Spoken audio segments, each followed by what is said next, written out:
ஓம் சாந்தி. பாபா நமக்கு நிறைய படிப்பினைகள் கொடுத்துருக்காரு. அதில் ரொம்ப முக்கியமானது சுப பாவனை பற்றியது.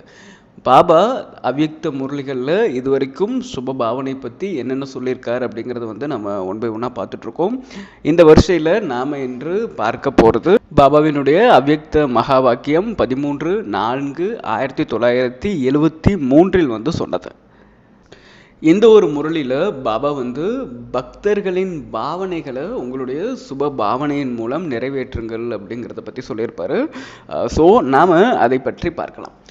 பாபா சொல்கிறாங்க, பாபா பக்தர்களின் பாவனைக்கான பலனை கொடுப்பதை போன்று உங்களிடத்தில் யாராவது உயிர் தானம் கொடுங்கள், மன அமைதி கொடுங்கள் என்ற பாவனையுடன் வந்தால் அவர்களது பாவனைக்கான பலனை உங்களால் கொடுக்க முடியுமா? இந்த இடத்துல பாபா கேள்வி கேட்கிறாரு, உங்களால் இதை பண்ண முடியுமா அப்படின்னு. என்ன பண்ண முடியுமா? பாபா கேட்கிறாரு, யாராவது உங்ககிட்ட எனக்கு உயிர் தானம் கொடுங்கள், எனக்கு மன அமைதி கொடுங்க அப்படின்னு சொல்லி கேட்குறாங்கன்னா உங்களால் அவர்களுக்கு அதை கொடுக்க முடியுமா அப்படின்னு பாபா கேட்குறாரு. அவர்கள் தங்களது முயற்சியினால் பிராப்தியாக அடைந்த அனைத்தும் அவர்களுடைய முயற்சிக்காக கிடைத்த பலனாகும். ஆனால் நான் பலமற்றவனாக இருக்கின்றேன், எனக்குள் சக்திகள் கிடையாது என்று தங்களிடத்தில் யாராவது கூறினால் அவர்களது பாவனைக்கான பலனை உங்களால் கொடுக்க முடியுமா? பாபா 2வது டைம் கேட்கிறார். பக்தர்கள் என்ன முயற்சி செய்கிறாங்களோ அதற்கான பலனை அவர்கள் அடைகிறார்கள். ஆனால் யாராவது நான் பலமற்றவனாக இருக்கின்றேன், எனக்கு சக்தி கிடையாது, நீங்கள் கொடுங்க அப்படின்னு சொல்லி உங்ககிட்ட கேட்டால் உங்களால் அவர்களுக்கு அதை கொடுக்க முடியுமா அப்படின்ட்டு பாபா நம்ம கிட்ட கேட்குறாரு. பாபா சொல்கிறாரு, பாபாவின் மூலம் அவர்களுக்கு முதலில் ஆறுதல் கிடைக்க வேண்டும். பாவனைக்கான பலனை அவர்களால் அடைய முடியுமெனில் அவர்களது புத்தியின் யோகமானது கட்டளைப்படி நடப்பதில் ஈடுபட்டுவிடும். இவ்வாறு பாவனையுள்ள ஆத்மாக்கள் பலர் கடைசியில் வருவார்கள். ஒன்று முயற்சி செய்து பதவி அடையக்கூடியவர்கள், அவர்கள் கொண்டே இருப்பார்கள். ஆனால் கடைசியில் முயற்சி செய்வதற்கு நேரமும் இருக்காது, ஆத்மாவில் சக்தியும் இருக்காது.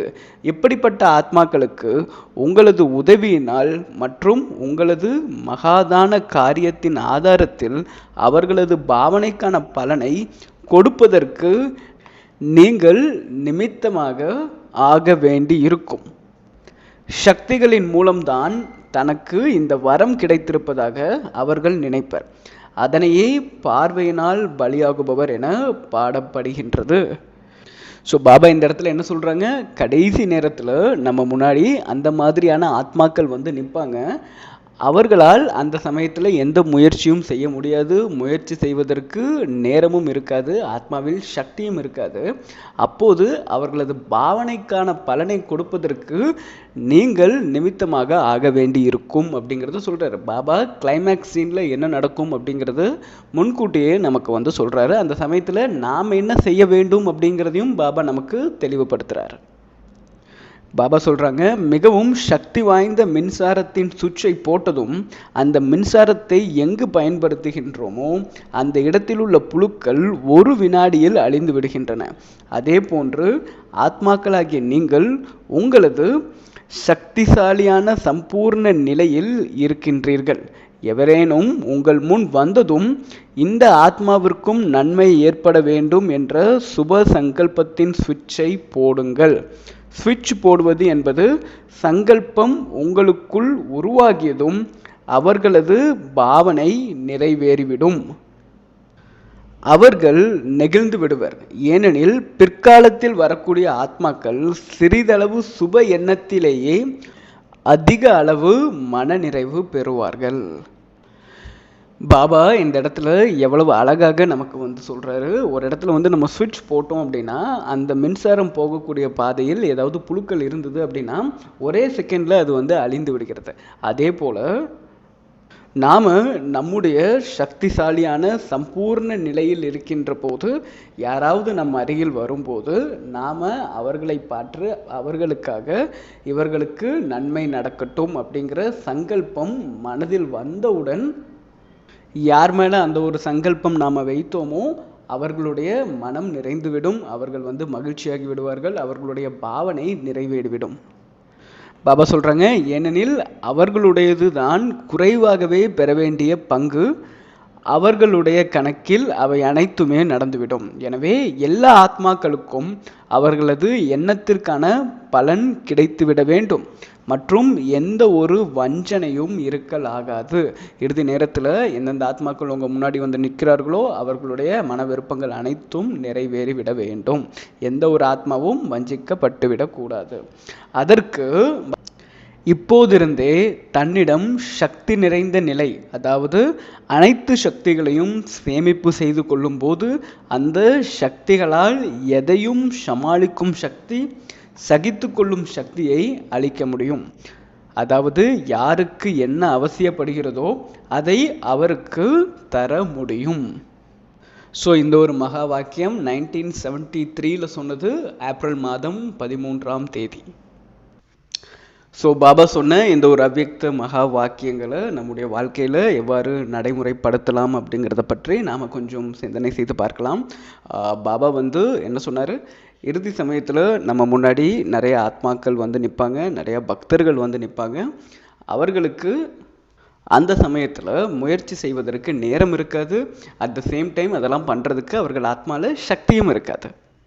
அப்போது யாராவது உங்ககிட்ட வந்து எனக்கு மன அமைதி வேண்டும், எனக்கு வந்து சக்தி வேண்டும் அப்படி சொல்லி நின்னாங்க அப்படின்னா அவர்களுடைய பாவனையை அடுத்த செகண்ட்லேயே உங்களால் நிறைவேற்ற முடியுமா அப்படிங்கிறத பாபா நம்மிடம் கேட்டார்.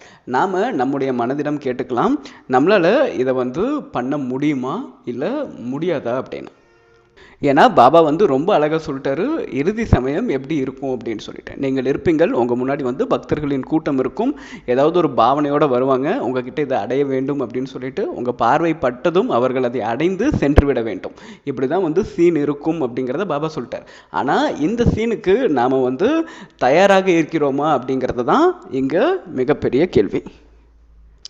இந்த மகா வாக்கியங்களில் பாபா வந்து நமக்கு அழகான ஒரு பயிற்சியை பற்றி சொல்லியிருந்தார். நீங்கள் உங்களுடைய சம்பூர்ண தன்மையில் நிலைத்திருந்து ஏதாவது ஒரு ஆத்மாவிற்கு இவர்களுக்கு நன்மை நடக்கட்டும் அப்படிங்கிற ஒரு சங்கல்பம் உங்கள் மனதில் எழுந்த உடனேயே நீங்கள் யார் மேலே அந்த சங்கல்பம் வைத்தீர்களோ அந்த ஆத்மா மன நிறைவு அடைந்து விடும் அப்படிங்கிறத பாபா வந்து சொன்னார். அந்த ஆத்மாவினுடைய பாவனைக்கான பலன் அதற்கு கிடைத்து விடும் அப்படிங்கிறத வந்து சொன்னார். ஸோ இந்த ஒரு பயிற்சியை நாம் நம்முடைய தினச்சரியால் வந்து நம்ம ஆட் பண்ணிக்கலாம். இந்த ஒரு ப்ராக்டிஸை கூட நம்ம வந்து பண்ணலாம். முழு நாளும் நாம் நம்முடைய சம்பூர்ண தன்மையில் நிலைத்திருந்து யார் யாரெல்லாம் நம்மளோட காண்டாக்டில் வராங்களோ, யாருனாலும் இருக்கலாம், யார் நம்ம காண்டாக்டில் வந்தாலும் நம்ம மனதில் என்ன ஒரு சங்கல்பம் வர வேண்டும், இவர்களுக்கு இப்போதே நன்மை நடக்கட்டும். இந்த ஒரு ப்ராக்டிஸை நம்ம டே டு டே லைஃப்பில் அதிகப்படியாக பண்ணும்போது அந்திம் சமயத்தில் இந்த ஒரு விஷயம் நமக்கு நேச்சுரலாக வர ஆரம்பிச்சிடும். அதனால தான் பாபா வந்து முன்னாடியே நம்மக்கிட்ட சொல்கிறாரு, யாரை பார்த்தாலும் எப்படிப்பட்டவர்களை பார்த்தாலும் நம் மனதில் என்ன சங்கல்பம் வர வேண்டும், இவர்களுக்கு இப்போதே நன்மை நடந்து விட வேண்டும் அப்படிங்கிற சங்கல்பம் நம்முடைய மனதில் வர வேண்டும். கடைசியாக இந்த மகா வாக்கியத்தை பாபா வந்து முடிக்கும்போது எப்படி முடிச்சாரு, இந்த அனைத்து விஷயமும் நீங்கள் செய்யணும் அப்படின்னா அதற்கு இப்போதிருந்தே உங்களிடம் அனைத்து சக்திகளின் சேமிப்பு இருக்க வேண்டும் அப்படிங்கிறத பற்றி சொன்னார். நம்மக்கிட்ட அந்த சக்திகளின் சேமிப்பு இருந்தால் மட்டும்தான் மற்றவர்களுக்கு அந்த சக்தியை நம்மளால் வழங்க முடியும் இல்லையா. என்கிட்ட மனதின் அமைதியினுடைய சக்தி இருந்தால் மட்டும்தான் அந்த அமைதி சக்தியை என்னால் மற்றவர்களுக்கு கொடுக்க முடியும். அதற்கு நாம் என்ன பண்ணணும், இப்போதிருந்தே சக்திகளை சேமிப்பு செய்வதற்கான பழக்கத்தை நாம் வந்து ஏற்படுத்தி கொள்ள வேண்டும். இப்போ அடுத்த கேள்விகளும் எவ்வாறு சக்திகளை சேமிப்பு செய்வது அப்படின்னா, எந்த அளவிற்கு நாம் நம்முடைய ஒரிஜினல் ஸ்டேஜான ஆத்ம அபிமானி நிலையில் வந்து இருக்கிறோமோ அந்த அளவிற்கு சக்திகளின் சேமிப்பு நமக்குள்ளே ஆக்கிக்கொண்டே இருக்கும். எப்போது நாம் நம்மளை ஆத்மா அப்படிங்கிறத மறந்து இந்த உடல் உணர்வில் நம்ம இருக்கிறோமோ அப்போது ஆத்மாவில் சக்தி வந்து டிஸ்சார்ஜ் ஆகிட்டே இருக்கும். ஸோ சக்திகளை சேமிப்பது அப்படின்னா நாம் நம்மளுடைய ஆத்மிக் ஸ்டேஜில் இருக்கிறது, நாம் நம்மளை ஆத்மா என புரிந்து கொண்டு அந்த நிலையில் இருக்கும்போது ஆத்மாவில் சக்திகள் வந்து ஊற்றெடுத்து கொண்டே இருக்கும். எப்போ நாம் நம்மளை இந்த உடல்னு புரிஞ்சுட்டு உடல் உணர்வில் இருக்கிறோமோ, அப்போது ஆத்மாவில் இருக்கக்கூடிய சக்தி டிஸ்சார்ஜ் ஆகிட்டே இருக்கும். கொஞ்சம் பாஸ் பண்ணி ஒரு செகண்ட் வந்து வெயிட் பண்ணி நம்மளே கேட்டுக்கலாம், இப்போ நான் வந்து எந்த ஸ்திதியில் இருக்கேன், நான் வந்து உடல் உணர்வில் இருக்கிறேனா இல்லை ஆத்மீக சுரூபத்தில் இருக்கிறேனா. ஸோ இந்த இடத்துல சக்திகளை சேமிப்பு செய்வதற்காக ஆத்ம அபிமானி நிலையில் இருப்பதற்கான பயிற்சி செய்வோம். அட் த சேம் டைம் பாபாவை அதிகப்படியாக நினைவும் செய்வோம். இந்த ஒரு ப்ராக்டிஸ் நம்ம பண்ணலாம். யார் யாரெல்லாம் நம்ம பார்க்குறோமோ அவர்களை எல்லாம் பார்க்கும்போது இவர்களுக்கும் நன்மை நடக்கட்டும் அப்படின்னு சொல்லி மனதார சுப பாவனை வந்து நம்ம கொடுப்போம். அச்சா, ஓம் சாந்தி.